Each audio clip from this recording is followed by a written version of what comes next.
Alright, Future Sam, this is the first of hopefully a very consistent series of recordings. Let's commit to that. No episode numbers, no seasons, no types, no descriptions, no other commitment other than I will do this hopefully every day forever and ever and ever. What is this? Well, if someone randomly other than Future Sam sees this is I'll look back on 2026. Today is 7/20/2026. I am going to watch the Odyssey at 7:45 a.m. tomorrow morning. Why am I watching the Odyssey on Tuesday? It's because all the proper 70mm Web Chapel IMAX, Cinemark Web Chapel IMAX screenings were sold out, even though I was there in the queue within the first 5 minutes. And I did not want to see the movie any other way. And so these are all the movies I want to remember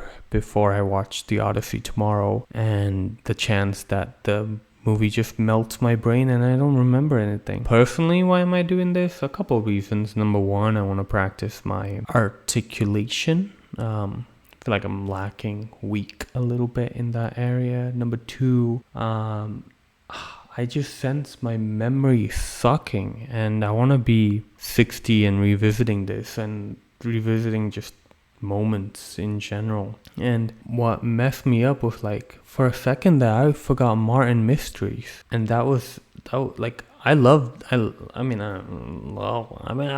enjoy that show a lot. And so, and it was inventive, and you walk into a fridge and it's a portal, and I just don't want to, forget things that, like, I like the feeling of nostalgia, like I watch like Grace Randall's old Avengers or Black Panther or whatever trailer reactions, and I'm like, man, that would be so cool to have for yourself. So I'm gonna try keep this consistent. So we're gonna do everything I enjoyed from 2026 so far, and then from here on out, every single day I will record something. I'm not gonna edit this till tomorrow, so if anyone watches this, I won't post it till tomorrow. But let's get started. This is all off the top of my head, no script. I just have a list of things that on a walk a few days ago I try to remember from 2026 that I enjoyed, and so I'm just going to ramble about them. Number one, Project Hail Mary. Project Hail Mary to me is just the 2026 version of F1 from last year. It is an older star in an ambitious career mission with a co-star that fakes his death, and a captivating and kind of corny ending, where in this movie Ryan Gosling is teaching the concepts of the speed of light to rocks, and in F1 Brad Pitt he gets into dune buggy desert racing. I really enjoyed both movies, but Project Hail Mary is probably going to not get the same type of mockery F1 got, because it's just a slightly nerdier topic, and will probably get the crowd-pleasing Oscar Best Picture nomination. Some of my favorite memories from... Sorry, my laptop screen just went off there for a second. Some of my favorite memories from Project Hail Mary, I love the Starlight Show flip he does, where he just takes a second and says, I'm having a moment. That was an awesome moment. The amaze bit was incredible, and so sad when fucking faceless Rocky almost died. And like the trail of like pebbles he left behind, that was really super sad. But yeah, that's Project Hail Mary. Next, Widow's Bay. If Project Hail Mary is potentially the best movie of the year so far, Widow's Bay is definitely the best TV show of the year so far. It might even be the best new TV show in a long time. It's incredible how well they've balanced comedy and horror. It truly is Parks and Recreation meets Shining in all the best ways from both of those shows. The acting is hilarious. Matthew Rhys, I think his name is incredible. Like, that guy puts on such a realistic or such a down-to-earth performance. It's just scary enough. I hate horror movies typically, but this one it just somehow manages to get Goldilocks' just right tone all the time. There's just moments that are so inventive, like Patricia. I was so on board the whole episode. I thought, man, these girls are so mean. Why are they just making fun of her tiara? And it turns out to be a wooden, cursed, cultish, antlers made out of twigs. That was an incredible episode.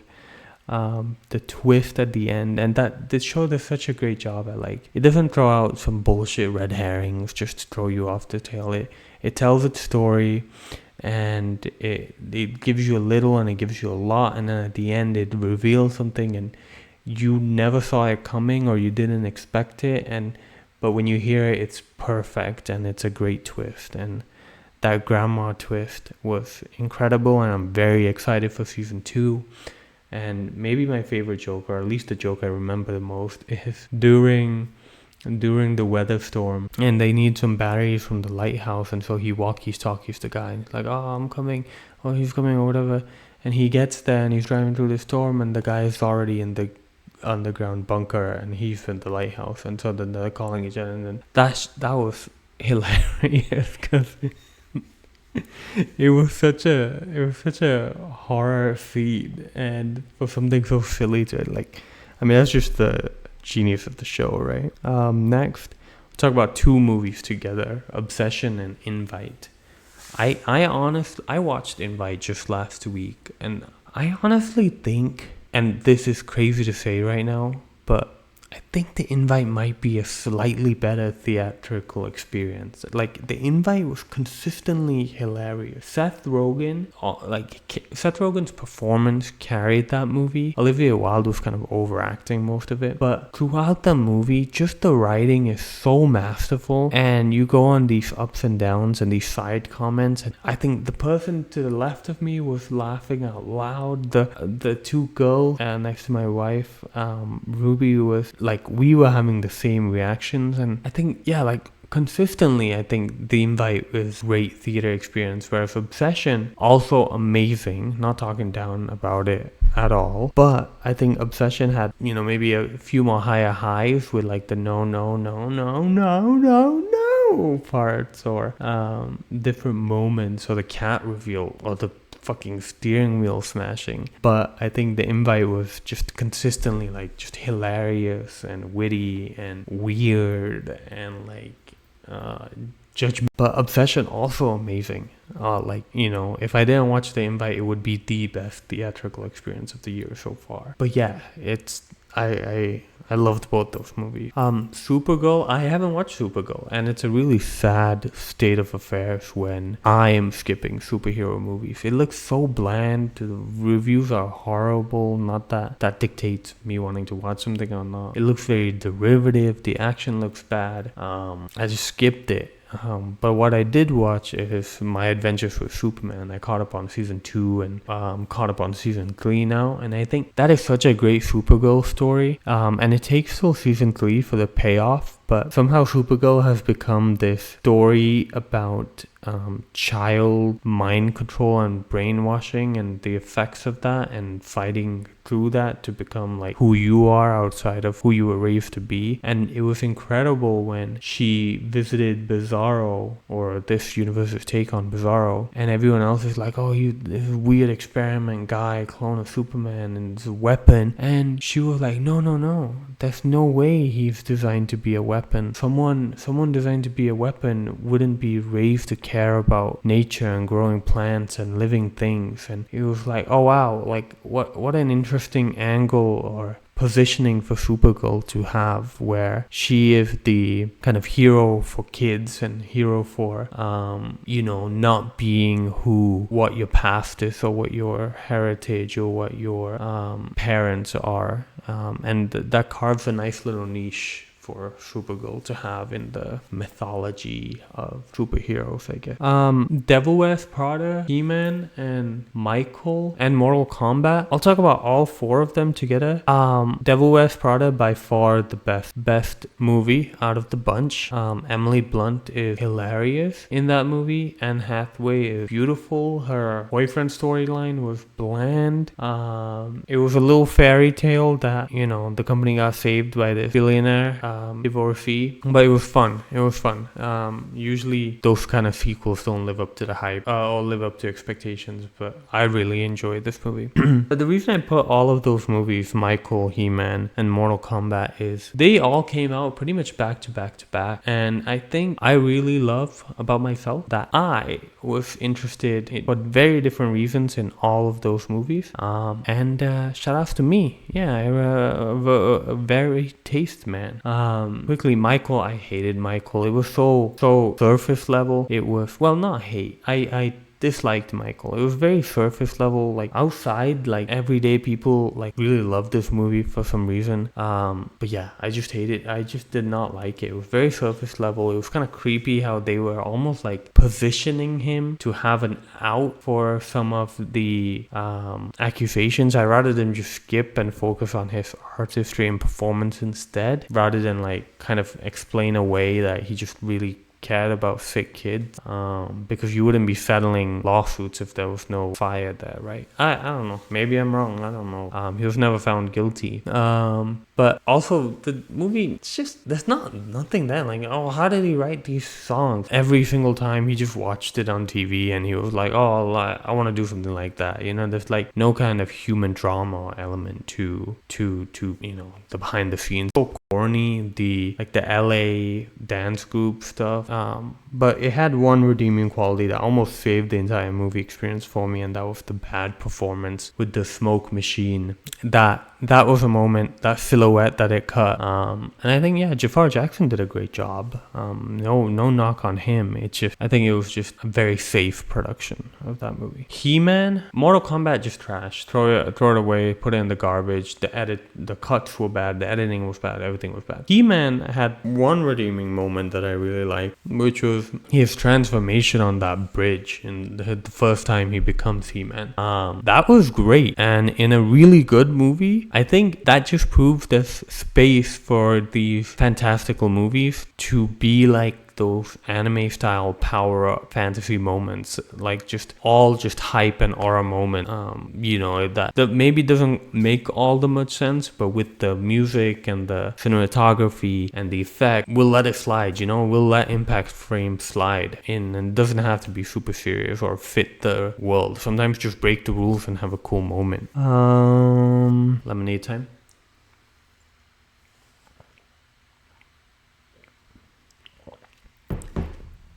I just brush my teeth. Okay. Love Island season 8. Wish I could wake my wife up to join me on this segment, but it was a good season. Did the Sincere and Melanie drama almost single-handedly save the show? Yes. Second place, Corbin and Casey's brotherhood. Also, Barbershop Talk also almost single-handedly, well, I guess now it's double-handedly saved the show. I hate how much I kind of see a little bit of me in Zach, and we'll leave it at that. Kata has an amazing face card. Anaya is fraud, and I don't know how the producers kept treating her like a Make-A-Wish kid. And you guys all got scammed by Bryce and Trinity. So I hate you all. They had no drama, and they were just clingy with each other, and you guys are so desperate that you need something like that in your life. You just let these scam artists win. What was it? House of the Dragon. I'm just glad, like, you know, is it perfect? No. Is it the height of Game of Thrones, like season 4, season 5? No. But is it something we need and there's an appetite for and it's filling it? Absolutely. Battle of the Gullet, kind of a letdown, but still pretty good. It fed us. It kept us fed. The entire episode of everything all at once being thrown at Rhaenyra right after she became queen. That was a masterpiece of an episode. And I don't even enjoy watching Rhaenyra do her thing that much. I think it's, I don't know, is it like, have we seen any show where a guy is failing this terribly well at their job? Like, I feel like it's almost unfair, but if this is who the character is, this is who the character is. So I don't want to judge it on a woman Gale, but I just feel bad that like she did it, she's queen, and like they're just only showing her making the most horrible mistakes. Like, why is she alienating Loras, the Valerian, the Corlys? Why? Now, I understand you don't want to be Queen of Bastards, whatever, but like you gotta be like, hey, fuck that shit and stand on some shit, because this guy sacrificed everything for you and you want to lose an ally now? Like, it makes no sense. And yeah, you gotta just be more decisive. Like last season, she's praying to the 7 gods. Like, come on, bro, have some dignity. I love Ormond. Like, he is a wonderful villain. I love that his like little thing is just to smells. But I love that he's studied. I love that he's scheming. I love that he is just an annoying little prick, but like you're kind of rooting for him. Like, bro, he is in such underdog odds right now. But he's just doing it for the love of the game almost. I really like it. They're giving Aegon this Zuko arc. But they're not just copying, they're not just redeeming it. He's still just a shit person. And so it somehow makes Zuko from Avatar even more and amazing that he actually grew and he was a good person, because you can see this angle that just because you live, you fall from grace and you have to, or fall from your, nobleship, and you live with the common folk, that you're not gonna just become like a great person. That's not Zuko. If not, anyone could be Zuko. Zuko. But I really am enjoying Aegon's viewpoint on that storyline. Daemon is always cool. Syrax or whatever, Vermithor, whatever his long neck dragon is called, is amazing. Alan is amazing. I wish they give him Alan more to do. I wish Alan would slit a few people's throats and somehow just become king. That's super unrealistic. And I'm really okay if the show just completely goes off the rails and doesn't like just does something so crazy that it won't lead to Robert Baratheon being king and Game of Thrones starting. Do your own thing, man. Who gives a fuck at this point? Let's move on. Invincible, The Boy, and Daredevil, they all aired at almost the same time. Let's start with Invincible. I think Invincible is really, I enjoy Invincible while it's airing. I enjoy Thrag impact frame for a villain getting punched. I think that's a moment that's always going to stick with me. The animation's kind of boring, but everyone knows that. But I don't think there's much more to Invincible. It's a great show, great drama. I love the Nolan Debbie storyline. I love their relationship. Not that they're great for each other. I think it's very toxic, but it's sometimes a realistic element that two people just they are great for each other and they may just make mistakes, horrible mistakes. But you just kind of want to see these kids work it out at the end, right? But I'm enjoying Invincible. I love this storyline of the Viltrumites living on Earth. It's very exciting and it's such a unique plot line in the genre. Daredevil is also good, not great. They did redeem themselves for having an army of people at the end of season 1 instead of the Defenders showing up, with the finale of people just jumping Kingpin. I think it's ridiculous that Kingpin just gets exiled and not put in jail. Horrible. Bullseye becoming a good guy I would love to see him on the Thunderbolts. Some of the cinematography this season was amazing, but I really don't want to see Kingpin again next season. Let's move on. Let's do something completely new, completely brand new. Keep Matt in prison all season. Recast Danny Rand, they're not going to, and make him Daredevil for a little bit. Yeah, it was a fun season, and they're actually doing the Kid Robin White Tiger storyline really well. I think they really cast her well. Right? She still seems like a kid, but not like, whoa, this is child endangerment. Like, she can handle herself. The boys were such a letdown.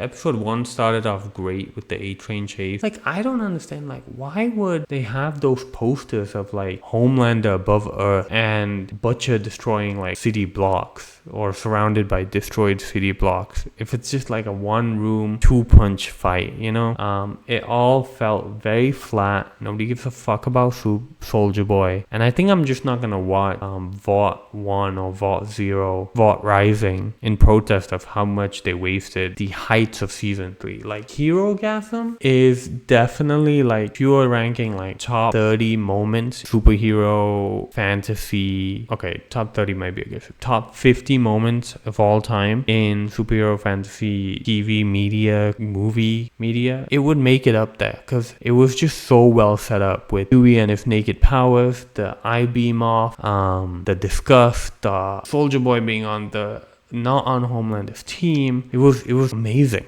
The Punisher movie, I did not watch it. Maybe I should watch it. I don't know why I'm not giving it at least a chance. I didn't watch it. Okay, Jujutsu Kaisen. Season 3, sensational. I love how the arc was set up where each of Yuji, Megumi, and Utah had their own battle, fight, of course, but also it revealed something about them as characters, and it was perfectly, set up for each character to shine. And what more is there to say than what everyone has said about Sendai Colony? For me, what made that an amazing episode, or just an amazing experience, that it was truly a explosion. Cue the ISO music and the colorful blast between Utah and Ryo, whatever, hair guy. I think it was just an explosion of creativity. And it was all the 4 or 5 fighters had completely different powers, and they were all used in different ways. It wasn't just a punch off. They made Utah shine, even though he's meant to be the overpowered character. They didn't take anything away. They didn't make through a lot of different puzzles at him, and you just got to watch him solve different puzzles without it getting boring. You had the raw power. You had the Geigel making the animation style, and the bass just distorted. You had the grossness of the bug guy. It was a great display for Utah, and I think at the end of the episode, Ryu or hair guy asks like, hey, let's just relish in this, and not for good beats bad or justice or honor. Let's just let it all out and have some fun with our powers and our freedoms. And they do, and I think the animators and the show did that. They didn't have to go this hard. They just did it for the love of the game, and it is definitely going to be, like, for me, that episode should be up there in all-time peak fiction ranking. I watched the Attack on Titan finale after holding myself off from watching it for 4 or 5 years since I watched the end of part 2 of the finale, right when Eren turns into a monster and goes off and they go in a ship to chase him. I loved Attack on Titan so much. I think the finale was okay. It was good. It was solid. I appreciated it. We watched it on the big screen for some theatrical release. But Attack on Titan is, as a show, probably one of the few shows that will never leave my top 10, no matter what comes out in the next 50 hopefully years that I'm alive for, because the storyline from season 1 through season 4 and how much it changes and how different it is, but also how consistent it is in the character growth and the twists and the moments and the like when he says Mikasa now or something, or all of Erwin's speeches and Armin's speeches, and just the moment of like, who do you choose, Armin or Erwin? And Armin to me is up there with characters that I love, and like my spirit animals were like David Tennant's Doctor Who or Chris Evans' Captain America. Armin is right there, and so I guess I'm just talking about Attack on Titan for a second. Oh my god, there's so much more to talk about. Let's run through these. Not that I want to, it's just already been an hour.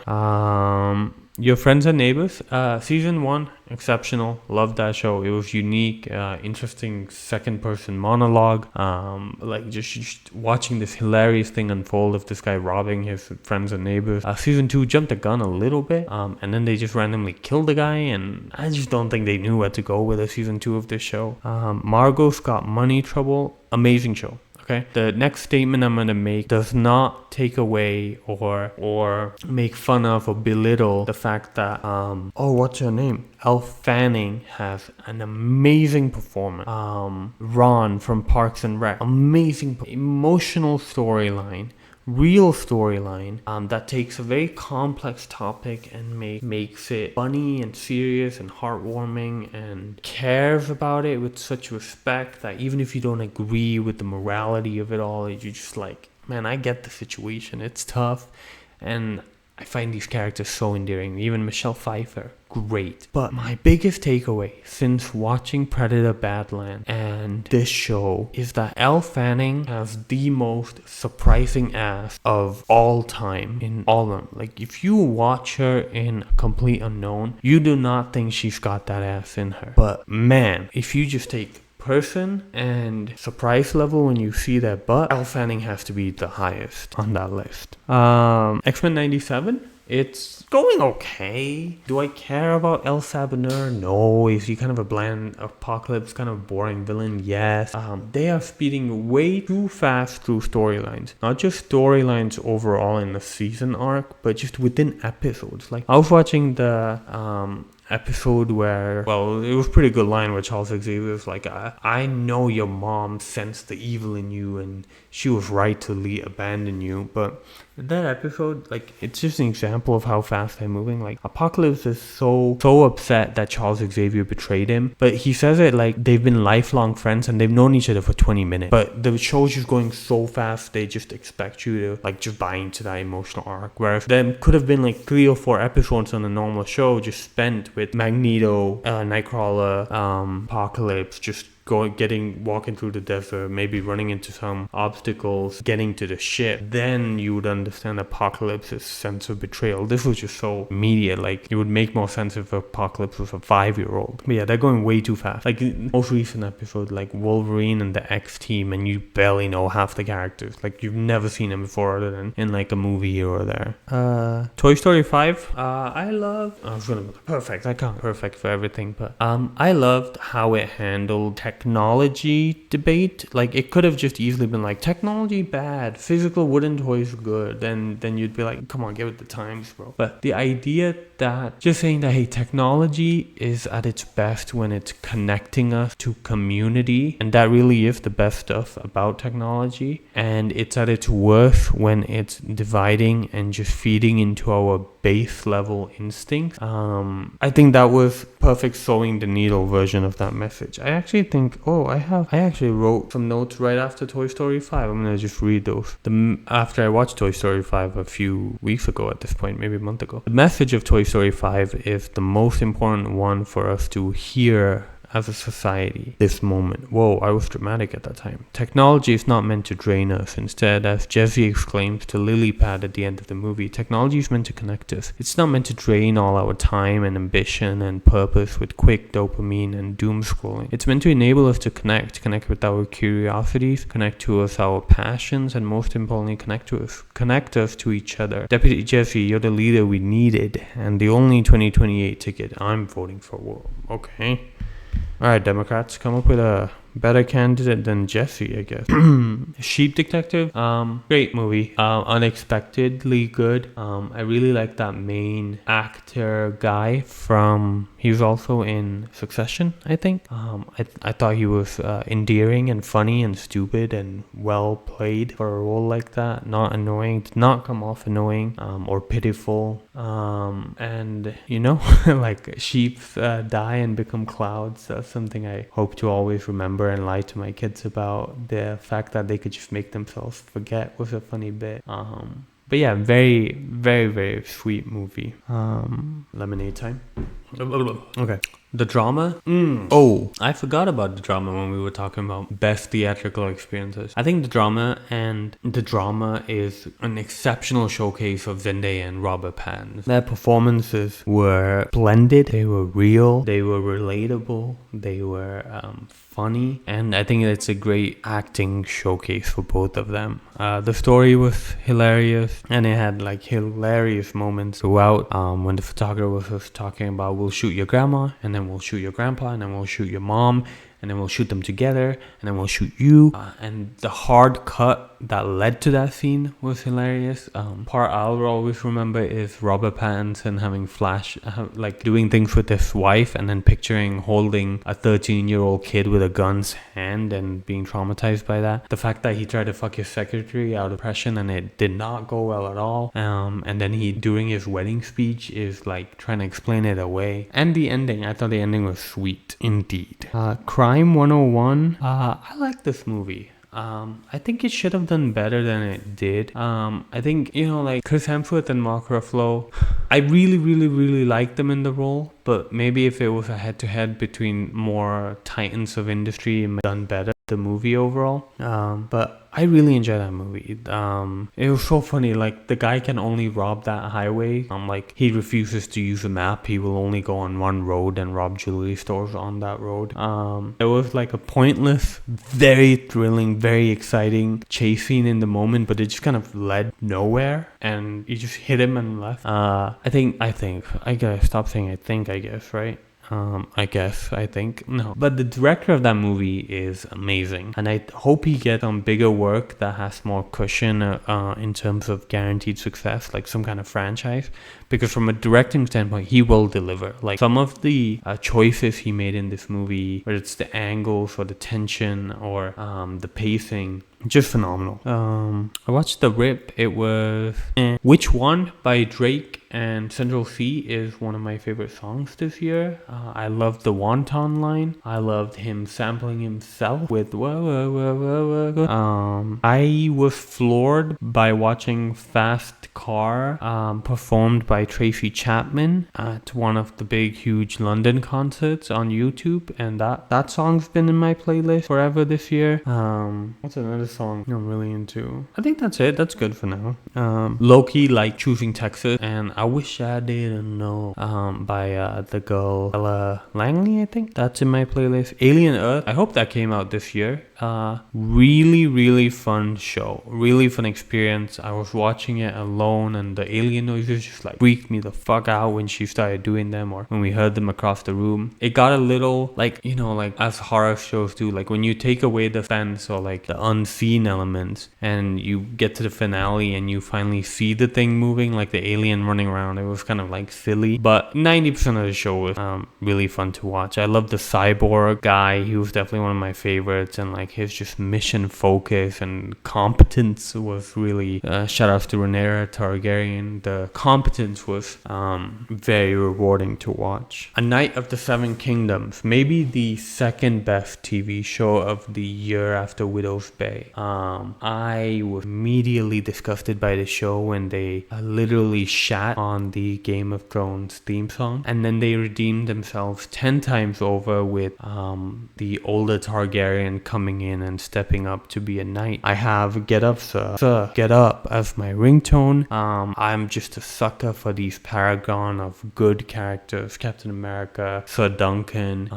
Armin, Alert, whoever else I'm forgetting, Jane and Yuki, David Tennant, 10th Doctor, just do good because it's the right thing characters. I tried Pluribus, DTF, St. Louis, and Diplomat. All of them I gave up on. I think the cast do a good job. I just think maybe the stories were just getting a little too repetitive or boring. The action in the Diplomat always felt too far away. DTF St. Louis, like, I didn't know people had a thing on other people kink. But again, like it gave you like two crumbs of forward momentum each episode, and it was getting hard to watch. Rooster I gave up on this year, and Pluribus I gave up on right when the Spanish dude had his solo episode that took forever, it felt like, but apparently that's when the show got good, so maybe I need to go back to that. Let me know. But the show I did finish, Wonder Man, was just sensational, honestly. for some reason that shit hit me right there. The line that he says about, there's a lot of like themes of like loneliness, but really like hey, an actor's job is to hold a mirror up to the world, and like just kind of the things Simon was going through, and like holding in an explosion at the end. I don't know, for some reason that show I just remember being really moved by what he went through in that show. And then finally, we can never forget the sensational joke Beast Boy makes at the end of the Teen Titans Together arc, where he says, "Hey guys, check it out, brain freeze." And with that, I am out. Bye. We will see if the Odyssey fries my brains and talk about that next time. Much shorter episode, hopefully.